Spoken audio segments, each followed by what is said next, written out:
faut pas combattre la vérité. La vérité, on doit la prêcher. On doit sauver les âmes. Je dis Tamar, la belle-fille de Juda. Bokilo ya Juda.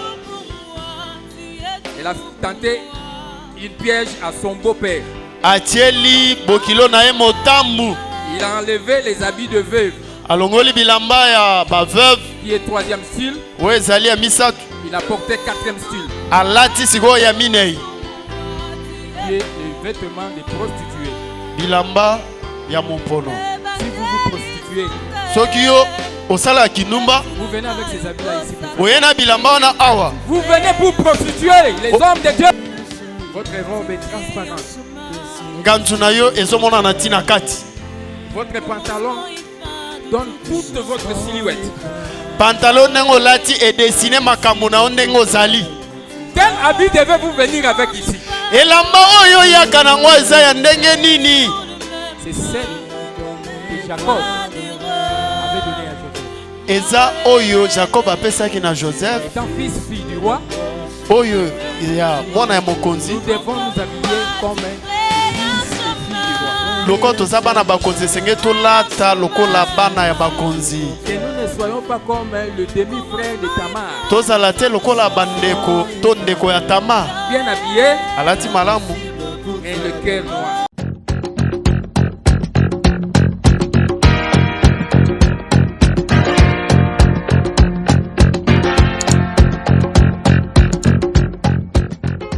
Nous avons commencé à parler sur un thème qui est la séparation. Nous n'avons pas le temps de revenir depuis tout ce que nous avons parlé. Mais nous avons parlé, cherchant à faire comprendre l'assemblée.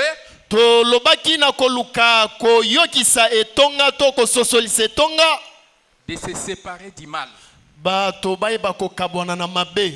Puisque la première personne qui a séparé, c'est le créateur de l'univers. Il avait aimé la lumière. Et il a déclaré que la lumière était bonne. Il n'a pas dit mot pour les ténèbres. Nous sommes la lumière du monde. Nous devons éclairer. Mais comment nous devons éclairer? C'est par nos œuvres. Fisson Kalala. Les œuvres. Ça peut être en esprit. Est-ce que si les œuvres demeurent seulement en esprit, toi tu vas les voir? Avec ses yeux tu vas les voir. Les œuvres doivent être vues, palpées. Alléluia. Amen. Voilà pourquoi aujourd'hui nous allons parler d'un sous-thème. Séparons-nous des vêtements honteux.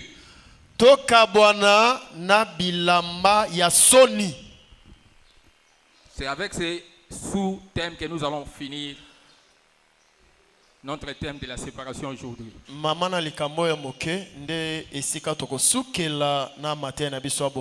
Séparons-nous de vêtements honteux. Le bon lecteur que j'aime, l'évangéliste Félix. Pour honorer la parole de Dieu, si vous le voulez bien, on peut s'élever pour lire la Bible. Nous allons lire dans Genèse chapitre 3, verset 7 à 9. Genèse 3, 7 à 9, nous lisons au nom du Seigneur Jésus. Les yeux de l'un et de l'autre s'ouvrirent, ils connurent qu'ils étaient nus. Et ayant cousu de feuilles de figuier, ils s'enfirent des ceintures. Alors ils entendirent la voix de l'Éternel qui parcourait les jardins vers le soir. Et l'homme et sa femme se cachèrent loin de la face de l'Éternel au milieu des arbres du jardin. 9. Mais l'Éternel Dieu appela l'homme et lui dit, où es-tu? Amen. Hein? Vous pouvez vous asseoir. Le lecteur va continuer, il va nous lire au verset 21 et 22. Verset 21-22. L'Éternel Dieu fit à Adam et sa femme des habits de peau et ils s'en revêtirent. Voici, l'homme est devenu l'un de nous pour la connaissance du bien et du mal. Empêchons-le maintenant d'avancer sa main et de prendre de l'arbre de vie et d'en manger et de vivre éternellement. Amen. Nous avons tous écouté la lecture. Quand Ève a donné les fruits à son mari, ils ont découvert qu'ils étaient nus. Ils ont cousu de feuilles des arbres. Ils se sont fermés.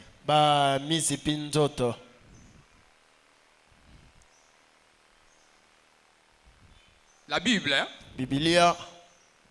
n'a pas donné les types d'habillement que nous devons nous habiller. J'espère que vous êtes d'accord avec moi.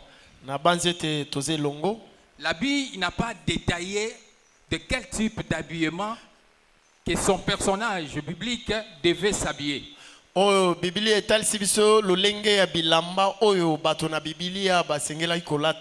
Mais il faut faire attention dans ce que nous venons de lire. Dans l'Ancien Testament, dans le Nouveau Testament, les hommes et les femmes s'habillaient de la même manière. Tous ils portaient des tuniques. Même Jésus a porté cette tunique. Donc les femmes et les hommes portaient tous des robes. Mais pour quelle raison ils portaient tout ça? Il y a trois raisons.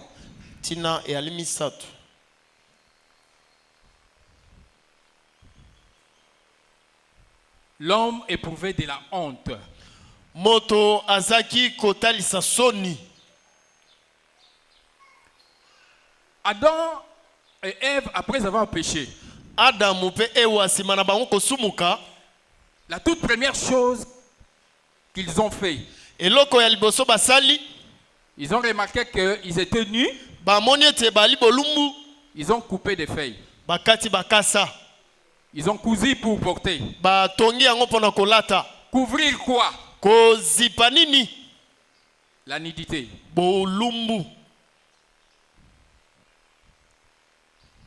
Ils ont couvert leur nudité.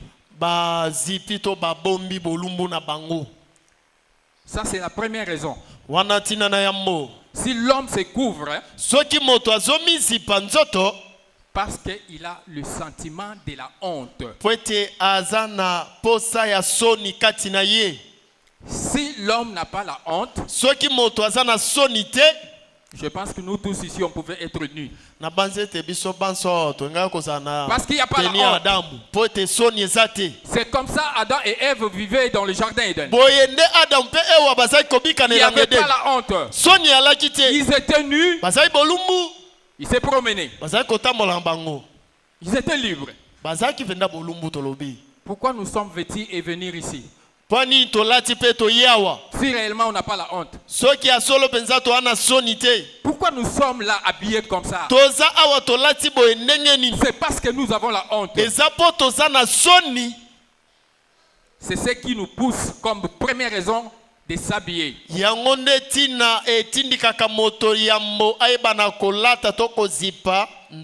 La deuxième raison,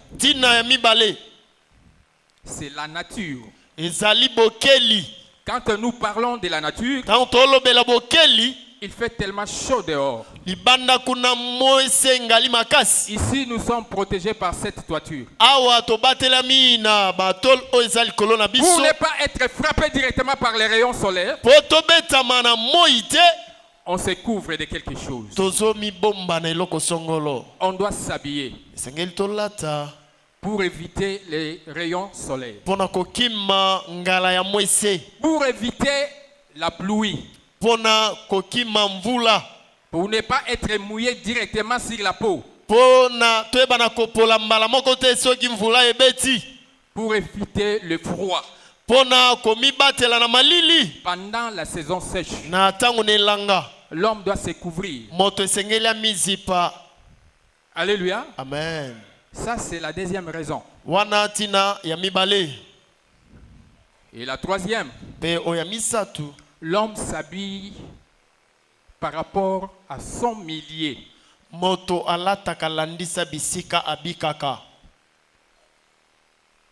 Je vais aller voir le président de la République. Je préfère aller en sandales. Mais quelle sandale? La gomme.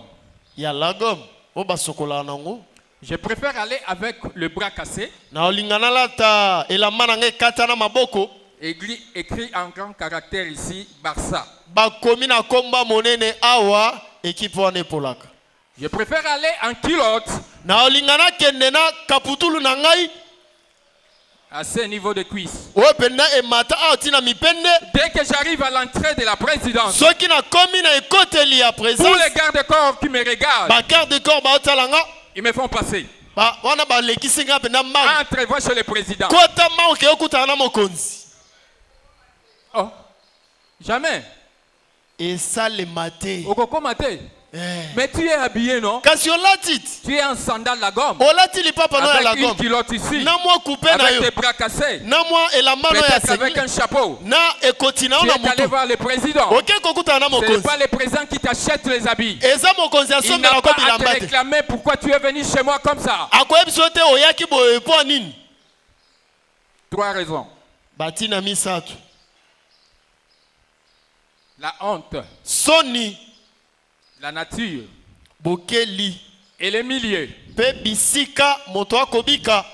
Regardez-vous là où vous êtes. Je dis regardez-vous là où vous êtes maintenant. Je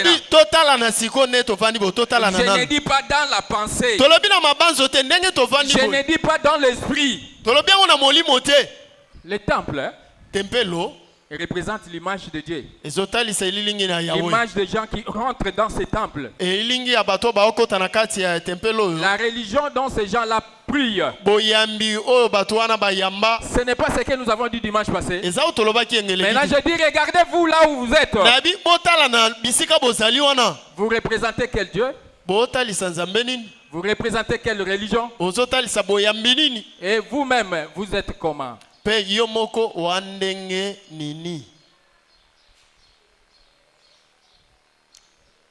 Débarrassons-nous des vêtements honteux. Vous avez dit les habits c'est les œuvres. Mais quand tu es mal habillé, mais ce sont là les œuvres que nous sommes en train de voir. Les œuvres commencent à l'intérieur de l'homme et sort pour apparaître aux yeux de tous. Quand tu es bien habillé, tu prétends avoir de bonnes œuvres. Je n'ai pas dit que tu as de bonnes œuvres. Tu prétends avoir de bonnes œuvres. Parce que tu peux être en soutane. Il y a Mupelo, hein? Il y a Sango. Mais tu n'as pas de bonnes œuvres. Mais quand tu es à demi-nu, d'office, on voit que tu n'as pas de bonnes œuvres. Et au-dedans de toi, tu n'as pas aussi de bonnes œuvres. Parce que ce que tu as mis sur toi, ça vient de ton intérieur. Amen.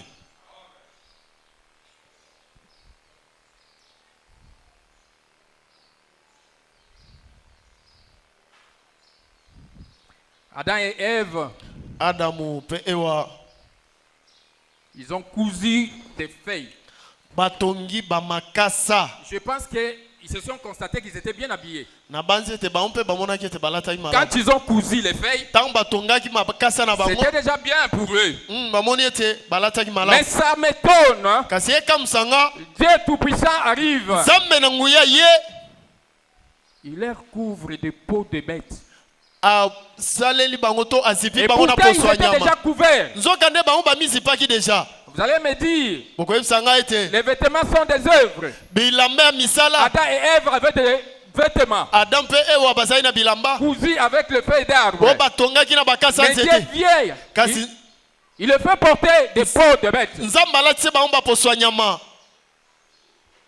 Deux types de œuvres. Vous n'allez pas me tromper. J'ai dit, vous n'allez pas me tromper. Le sang de la bête que Dieu avait immolé, c'était pour nettoyer les œuvres négatives qui étaient à l'intérieur d'Adam et Ève. Le sang a nettoyé les œuvres de l'intérieur. Puisque la Bible dit, Ève, elle a constaté que l'arbre était bon. Et le fruit aussi était bon. Elle en a pris. Si elle n'avait pas aimé depuis son intérieur, sa main aussi ne partait pas vers le fruit. Elle a commencé par aimer à son intérieur. Elle a commencé par nourrir le mal à l'intérieur de lui. Elle a commencé par cultiver le péché à l'intérieur de lui. Et le péché a pris corps. A fait avancer sa main au fruit. Elle a pris. Elle a mangé. Et elle a donné aussi à son homme. Voilà pourquoi Dieu a coupé la bête. Le sang pour nettoyer l'intérieur. Mais la peau, il les a débarrassés de feuilles. Est-ce qu'on peut comparer la durée de feuilles avec celle de la peau de bête? La durée de vie. Puisque quand on prend une feuille sur l'arbre, elle est encore fraîche. Il y a de l'eau. Juste la chaleur corporelle commence à sécher la feuille. Et elle va commencer à se déchirer. Un moment, ça va tomber. Mais Dieu a préféré les habiller de la peau. Abraham s'habillait aussi en peau. Et ils utilisaient souvent sous forme de pagne. C'est ce qui a amené la malédiction avec Noé et ses enfants. Après avoir pris beaucoup, il a oublié qu'il portait un pagne. Les pantalons n'existaient pas. La raison simple. Coudre une tunique, c'est juste prendre un tissu, le plier comme ça, ouvrir un trou ici, fermer là, fermer ici. Et la personne y prend. Mais les pantalons, il y a des couturières ici. Il y a plusieurs parties. Hein. Ça c'est une partie. Ça c'est une autre. La poche à côté. Les portes-ceintures. Les poches en arrière. C'est un travail, un labeur. Parce que tous les mécanismes que nous avons actuellement, à cette époque-là, n'existaient pas. Et l'homme avait des difficultés pour faire quelque chose pareil. Voilà pourquoi ils avaient la facilité de faire cette tunique. Il y avait l'importance de la ceinture. La ceinture, comme les tuniques, j'ai besoin que vous puissiez bien écouter. J'ai dit les hommes et les femmes s'habillaient de la même manière. Tous ils portaient des tuniques. Si j'amène ça au jour d'aujourd'hui, nous tous nous portons des pantalons. Donc c'était comme cela. Je ne refuse pas les pantalons. Mais j'ai besoin que vous puissiez comprendre. La tunique de l'homme arrivait jusqu'au genou. Quand vous lisez la Bible, il faut faire aussi des recherches. La tunique de l'homme arrivait jusqu'au genou. La tunique de la femme allait jusqu'aux chevilles. Amen. Amen. Il y avait aussi des jupes. Depuis la hanche jusqu'au genou. Pour certains enfants. Et d'autres guerriers, des hommes aussi. Voilà pourquoi ils utilisaient des ceintures. Mettre un peu des instruments qu'il faut. La tunique, comme elle commence par les épaules, elle ne peut pas s'enlever. Mais la jupe, comme elle commençait ici, il faut l'attacher avec la ceinture pour que ça ne tombe pas. Nos jeunes garçons aujourd'hui, même s'il a porté sa ceinture, son pantalon est ici. Est-ce que vous pensez là où il a mis sa ceinture et son pantalon là, s'il veut charger un peu de trucs, ça va rester là. C'est ici.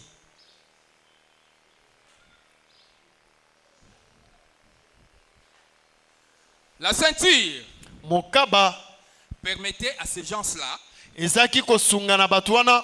quand ils sont dans le champ, il a serré sa ceinture afin que sa tunique essaie un peu de rehausser pour qu'il puisse bien travailler. La tunique, elle était attachée. Quand il marchait dans terrain accidenté, là où il y a des cailloux, que la tunique ne puisse pas ramper au risque de tomber. Là j'ai expliqué le vêtement. Et bien avant je dis, la Bible n'a pas donné un style, une marque, un modèle que son personnage biblique devait s'habiller. Mais il a donné seulement les habits spéciaux.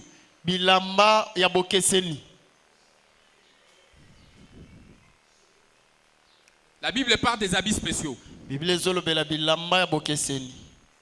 Les habits spéciaux, nous en avons pris au moins 3 ou 4 ici.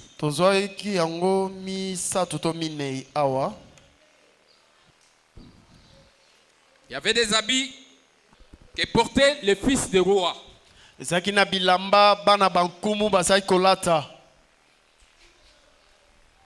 Les fils des rois ou les filles des rois, c'était facile de les connaître avec leurs habits.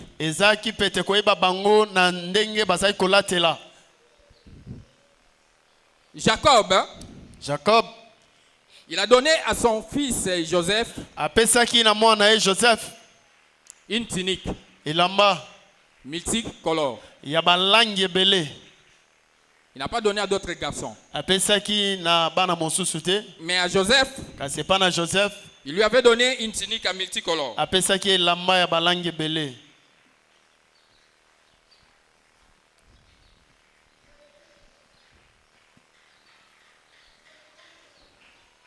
Vous allez voir, on a toujours lu la tunique de multicolore avec Joseph.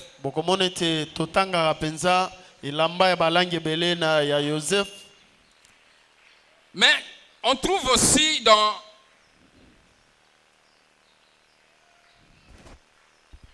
de Samuel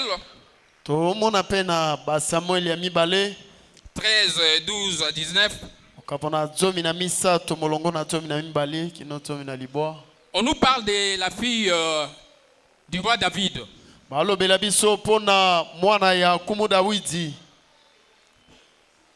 Cette fille avait sa robe de multicolore. Elle était bien habillée. Son demi-frère est tombé amoureux de lui, d'elle plutôt. Pas à cause de la robe. La fille s'habillait comme fille de roi. Et cette même multicolore robe témoignait aussi la virginité de fille de roi. Maintenant, je vais poser la question. Pas seulement la virginité des filles de roi, mais elle représentait aussi la virginité. Donc, une fille vierge portait une robe multicolore. Jacob, son papa lui a fait aussi une tunique multicolore. Jacob aussi, c'était une fille. Mais il était un garçon. Pourquoi il devait porter la tunique multicolore? N'est-ce pas que nous sommes des fils de roi? Si nous sommes des fils de roi, nous devons porter nos robes multicolores. Que vous avez souvent l'habitude de dire que ce sont les œuvres. Mais est-ce que la robe, on la voyait dans l'esprit? Ou on la voyait dans la chair? Si on voyait cette robe dans la chair, il faut aussi que ton intérieur puisse aussi porter une telle robe. C'est demi-frère de Tamar. Il est aussi fils de roi. Donc lui aussi, comme Joseph, devait aussi être un multicolore. Mais ses œuvres intérieures n'étaient pas bonnes. Il a abusé de sa demi-sœur. Les habits spéciaux. La toute première que nous avons pris, tunique multicolore. Nous l'avons vu chez Joseph et chez Tamar.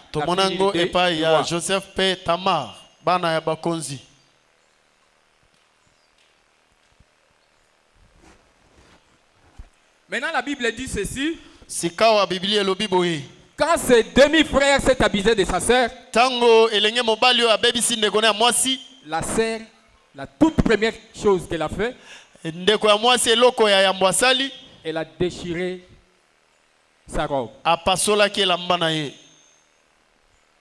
Quand elle a déchiré, cela ne veut pas dire qu'elle a déchiré, elle a enlevé, elle a jeté, elle commence à marcher nue. Elle a déchiré, je peux déchirer ma chemise sur moi.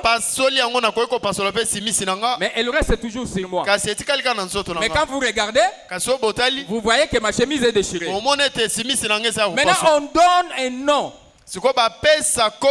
à cette robe qui était déchirée.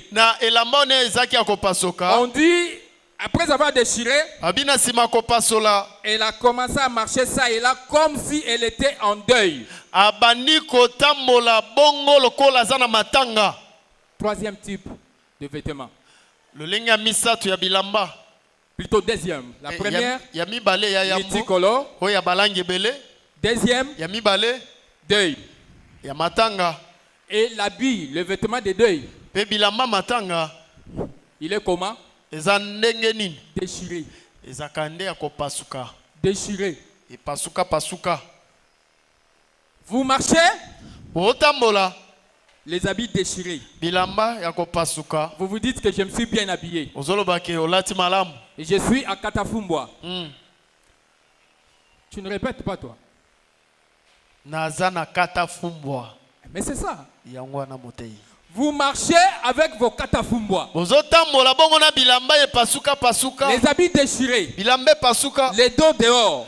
Les épaules dehors. Puisque quand vous vous habillez déjà avec un morceau de tissu qui passe ici, ça veut dire qu'il y a un morceau qui manque. Nous devons repartir chez les couturiers qui cherchent encore un autre morceau de tissu pour compléter ici. Et quand vous marchez avec le dos ouvert, ça veut dire qu'il y a un morceau de tissu qui manque là. Parce que la tunique est comme ça. Quelle est la partie qui est restée dehors? Pour les hommes, c'est jusqu'ici. Pour les femmes, c'est jusque-là. Dites-moi la partie qui est restée dehors. Et toi, quand tu as tes modèles ici ouvert, ici ouvert, là, ici. Donc exactement nous comprenons que s'il y a des deuils dans votre famille, c'est toi qui amènes ça. Parce que tu fais déjà témoignage de ce deuil à tout moment. Et tout le monde te regarde, il voit que tu es en deuil. Donc la confirmation, c'est quand ça tombe dans ta famille.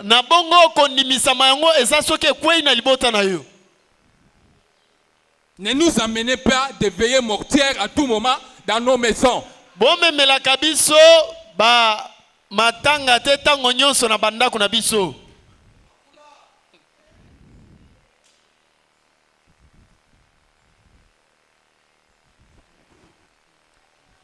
Tamar, la fille du roi, s'est retrouvée avec deux types de vêtements.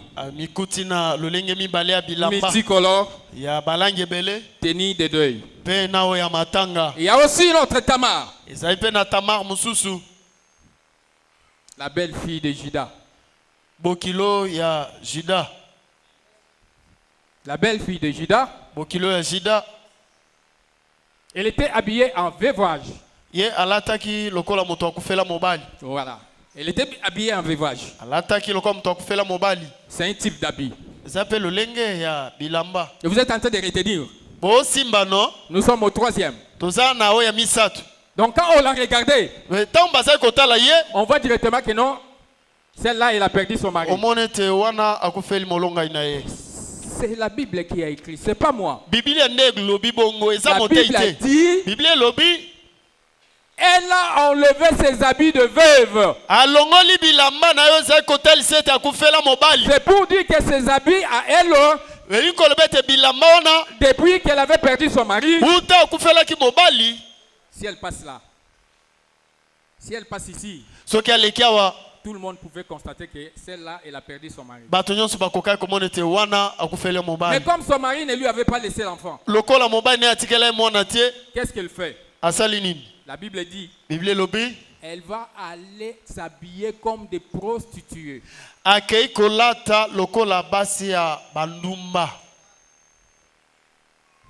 Pour ça, pour les habits, hein? Moi, je vais parler. Si vous allez me tuer, l'essentiel que je sois là-bas. Je vais parler pour les habits. je vais parler. Si tu portes un pantalon, comme la Bible n'a pas déterminé les habits ordinaires, amène-moi un bon pantalon. Si tu m'amènes un pantalon que tu marches, je ne suis pas en train de comprendre. Je vais toujours parler. Papa ancien agolobane kaka. Elle enlève le vêtement de veuve. Elle porte les habits de prostituées. Et son beau-père tombe dans ses pièges. On va parler des vêtements. Aujourd'hui, je vais finir. C'est aujourd'hui que je vais terminer. Je mets en garde les gens qui combattent la parole de Dieu dans ce temple.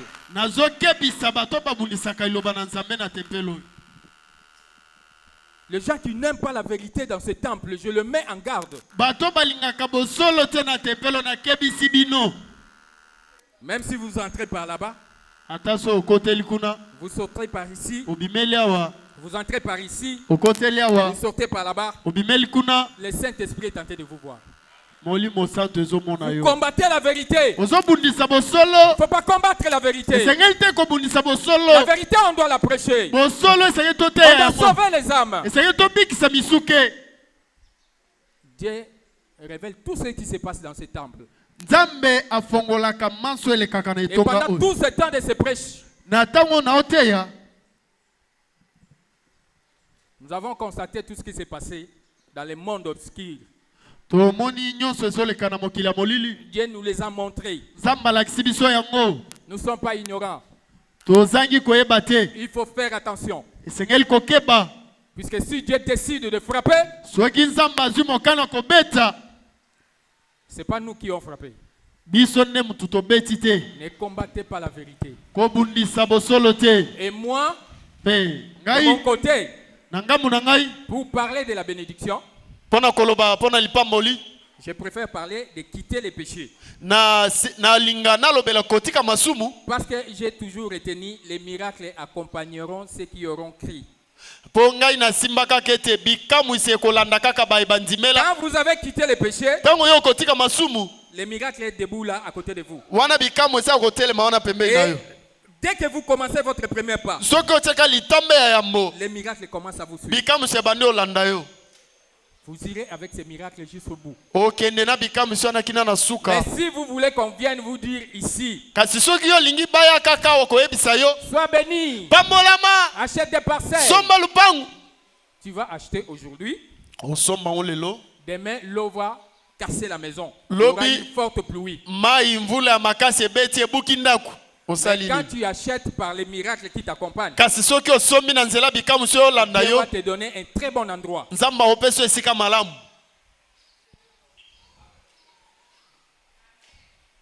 Je dis Tamar, la belle fille de Juda,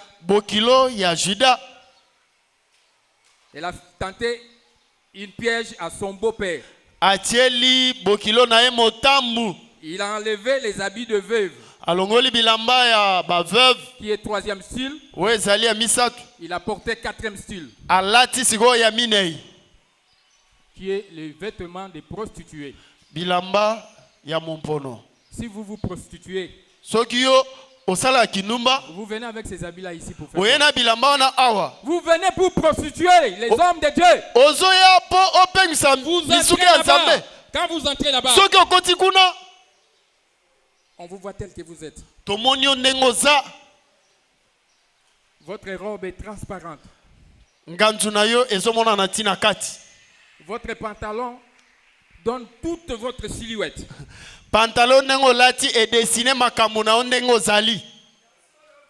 Il y a des hommes de Dieu devant là-bas qui regardent là-bas.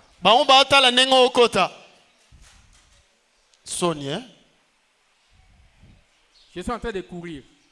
On va s'arrêter sur le 4e type de vêtements. J'ai dit coloré, multicolore. J'ai dit deuil. J'ai du veuvage et prostitution. Vous devez vous examiner quand vous venez dans ces 4000. Vous êtes venu en deuil, en prostitution. Oui. En multicolore. Ou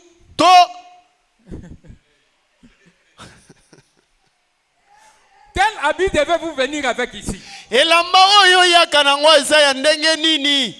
C'est celle que Jacob avait donnée à Joseph.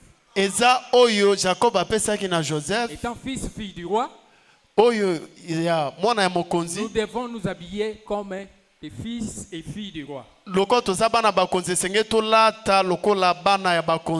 Que nous ne soyons pas comme le demi-frère de Tamar. Bien habillé, mais le cœur noir. Conformons notre extérieur avec notre intérieur. Amen. C'est quel habit tu t'habilles souvent? Je dis, ne nous amène pas le deuil dans nos familles. Ne venez pas se prostituer ici. Mettre des pièges. Gardez-vous propre. Même Joseph, quand il est allé travailler, à côté du roi, Pharaon, il était habillé en lin. Mais tout le temps, il s'habillait, non? Pourquoi seulement quand il prend fonction, on l'habille autrement? Son vêtement là était resté, le vêtement des prostituées là, était resté entre les mains de qui? La femme là. La femme qu'il avait saisie là. Elle était restée avec sa costume. Lui, il a sauvé son corps. Parce que son intérieur ne voulait pas le péché. Prends la prostitution. Moi, je suis parti. Parce que je suis fils du roi. Après, il s'est retrouvé du côté du roi. Habillé en lin. Tu t'habilles comment?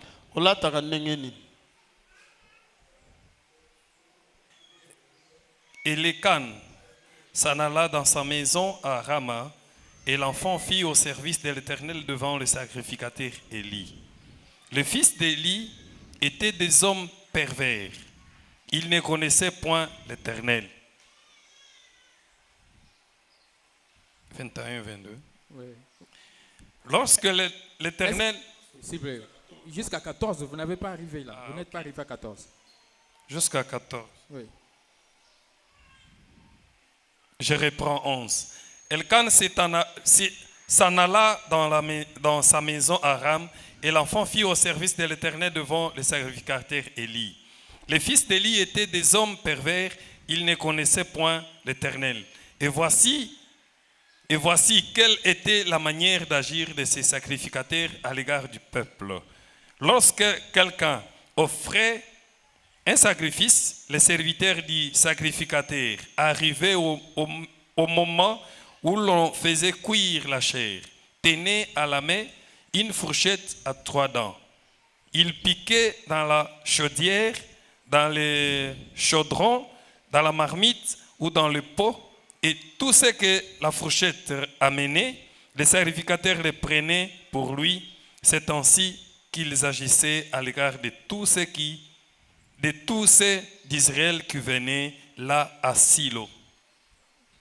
22 à 25. Élie était fort âgé et il apprit comment ses fils agissaient à l'égard de tout Israël. Il apprit aussi qu'il couchait avec les femmes qui s'assemblaient à l'entrée de la tente d'assignation.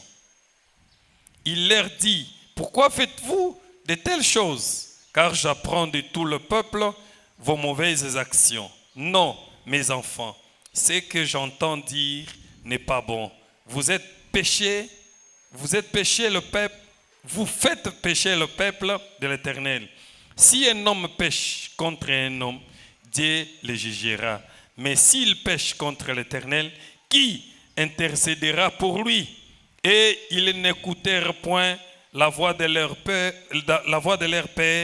car l'Éternel voulait le faire mourir. Amen. Amen. L'Éternel voulait le faire mourir. Yahweh azai kolinga koboma bango. Samuel. Un enfant de rien.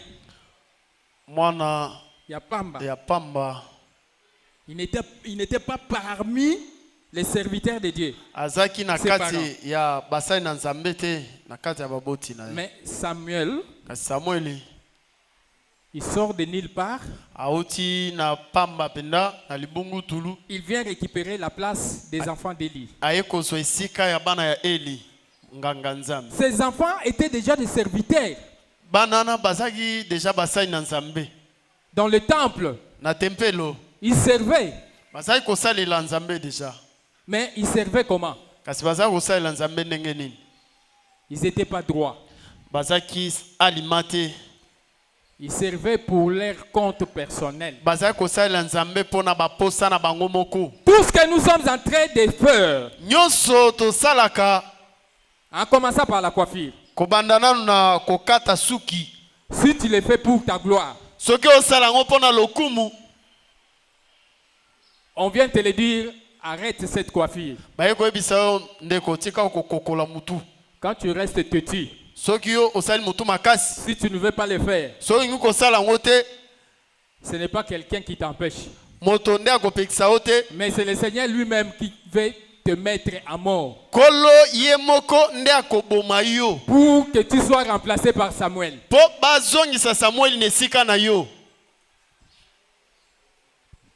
Samuel va te remplacer. Est-ce que les enfants d'Élie servaient en esprit? Mais pourquoi vous voulez toujours parler de l'esprit, d'esprit, pendant que votre comportement n'est pas égal à cet esprit?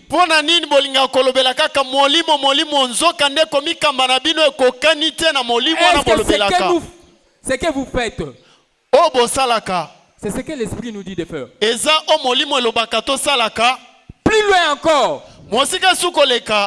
même leur père vient. Notre père ici, il vient. Il est là. Il est là. Je ne parle pas d'esprit. Je parle de notre papa est là. Il vient ici. Il vous dit, ne faites pas ça. Vous vous entêtez. C'est le Seigneur qui cherche à vous faire mourir. Voilà pourquoi il vous garde que vous demeurez têtus. On vient vous le dire. Vous êtes mal habillé. Tu fais la têtitesse.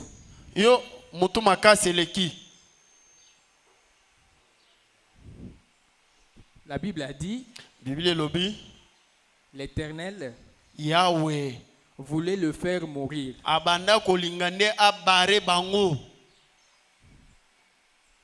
Contrôlez votre comportement. Je t'ai posé la question une fois. J'étais sur une voie. Je me suis dépassé avec une fille de Bomikitisa. Bien habillée. J'ai dit bien habillée. J'ai dit bien habillée. Pas dans le sens renversé, mais dans le bon sens. Elle était bien habillée. Elle ne m'avait pas vu. Moi, je l'avais vue. J'étais tellement content de la voir comme ça. J'ai dit ça vraiment là où elle va. Elle témoigne qu'elle est la fille de Bomikitisa. Surpris arrivé ici dimanche. Le contraire de ce que j'avais vu sur la voie publique. Je me suis posé la question. Pourquoi elle fait le contraire? Jusqu'au jour d'aujourd'hui, je n'ai pas encore la réponse.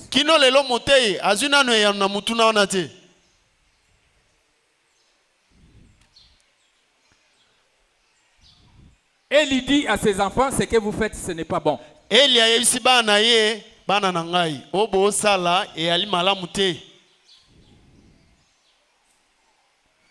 Le demi-frère de Tamar dit à son frère,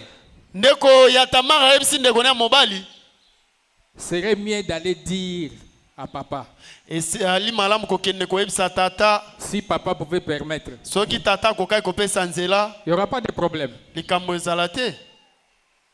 Dieu l'Éternel,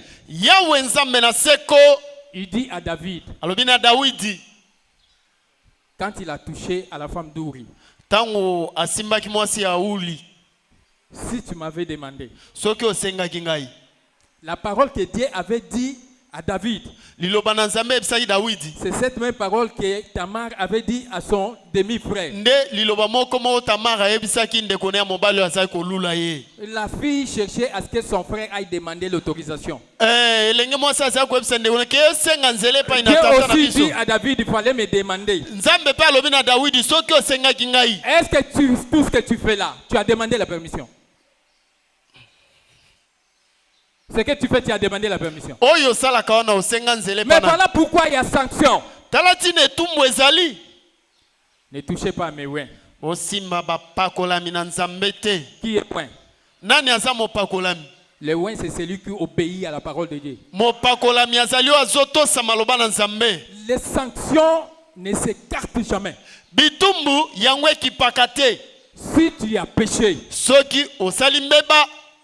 tu seras sanctionné. Je vous donne l'exemple. David a péché. Dieu a tué l'enfant. Adam et Ève ont péché. Dieu les a chargés du jardin. Mais le prophète Élie est en train de fuir. Il va aller se cacher. Il est en train de fuir une femme. Lui, un homme. En train de fuir une femme. Puisque la femme était puissante. Il va aller se cacher. Ne touchez pas à mes ouins, arrive. Tu fais quoi ici? Corbeau. Donne à manger. Donne à boire. Réveille-toi. La route est longue. Mange. Pour que tu puisses avoir la force. L'ennemi avait touché sur Élie. Toi, tu as péché, tu dis que tu es un ouin. Pour qu'on ne puisse pas te toucher. Mais Dieu va te sanctionner, il va tuer l'enfant. Dieu va te sanctionner, il va te chercher du jardin. Le petit Jésus. Le oint de Dieu. Hérode veut mettre la main. Ne touchez pas à mes ouins de sang. Joseph, prends-moi l'enfant. Amène-le en Afrique. Jusqu'à quand les ennemis vont mourir. Tu es quel ouin? Ton enfant est en train de pécher. Tu ne te lèves pas comme Élie. Pour dire à ton enfant, ce que tu fais, ce n'est pas bon. Tous parents, nous serons jugés. Nous serons sanctionnés.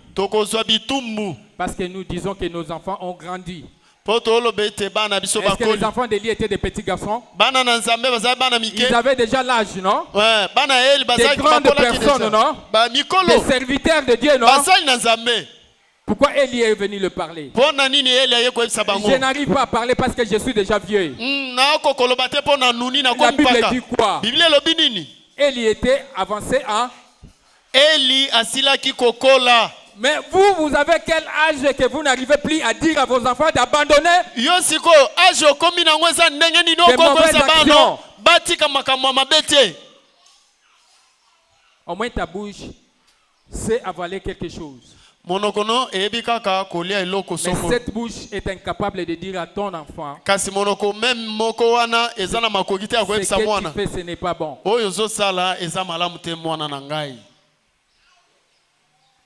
Fourchette à 3 dents. Il est en train de sélectionner ce qui est bon pour lui. Fourchette à 3 dents que nous sommes. Nous sommes en train de sélectionner ce qui est bon pour nous. Tout ce que tu fais, si tu le fais pour toi, pour être agréable, ça n'a pas de place devant Dieu. Il faut faire pour la gloire de Dieu. Fourchette à 3 dents. Les serviteurs, nous serons jugés. Vous savez pourquoi? On commence à sélectionner des prédications. Ça, je ne peux pas prêcher. Ça, je ne peux pas prêcher. Sinon, on va me dire ceci. Sinon, on va me dire cela. Taisez-vous. Moi, je vais le dire. Parce que ce n'est pas moi qui parle. C'est Dieu qui m'ordonne de parler. Je vais parler. Continue à sélectionner. Tu commences à sélectionner la vérité de Dieu. Tu commences à sélectionner la vérité de Dieu. Ça, je ne vais pas prêcher. C'est à mes défaveurs. Ça, je vais prêcher. C'est à ma faveur. Vous diabolisez le peuple de Dieu. Vous ne mangez même pas la nourriture que le pasteur dépense de l'argent ici. Vous ne mangez pas la nourriture que les mamans dépensent l'énergie pour préparer. Parce que cette nourriture est ensorcelée. Ce que vos enfants mangent dans des cantines à l'école. Vous connaissez l'état d'âme de cette histoire. Est-ce que vous savez qu'il y a déjà beaucoup d'enfants qui sont décédés à cause du poison dans des écoles? C'est seulement ce que nous mangeons à l'église qui est ensorcelée. Tu n'es pas fort, toi. Tu donnes la force à la sorcellerie. Tu es incapable de combattre cette sorcellerie qui est cachée dans la nourriture.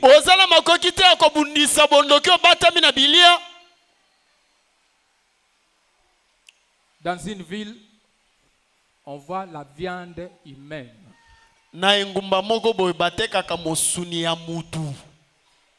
Quand tu viens, tu ne connais pas. Tu passes par le passage de ces étalages. Tu es comme moi. On commence à te chasser.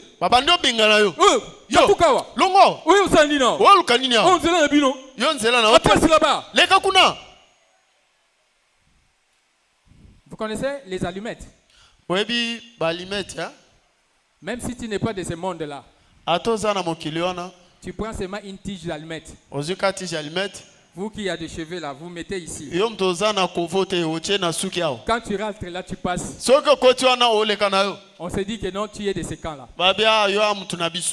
Vous êtes de quel camp?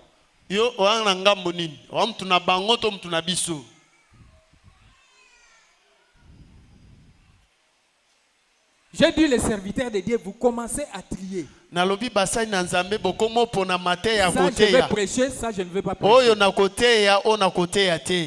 Ça, je veux manger, ça, je ne veux pas manger. Parce que ça, on a ensorcelé. Mais la Bible a dit quoi? Pour tout ce que vous achetez au marché. Vous faites quoi? Sanctifier, non? Donc vous êtes incapable de sanctifier ce qui est ici. Vous avez seulement la force de sanctifier ce que vous achetez au marché. Mais ici c'est facile parce que vous avez des capacités de se combattre avec la personne qui est ensorcelée. Mais l'inconnu qui est resté au marché. Arrêtez de sélectionner la vérité. Prêchez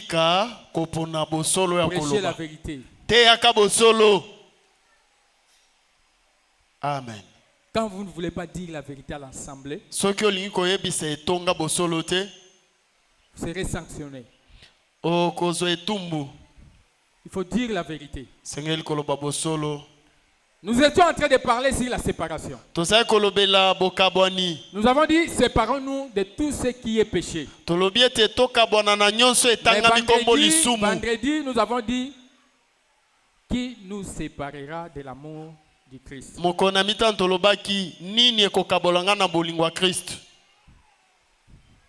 Si c'est le diable qui vient avec la tribulation, l'angoisse, la Bible dit, il résistait au diable, il fera quoi? Maintenant, aujourd'hui, je dis, restez éveillés dans la prière. Priez pour vous. Priez pour votre entourage. Que Dieu vous aide. Que les œuvres extérieures soient égales aux œuvres intérieures. Amen.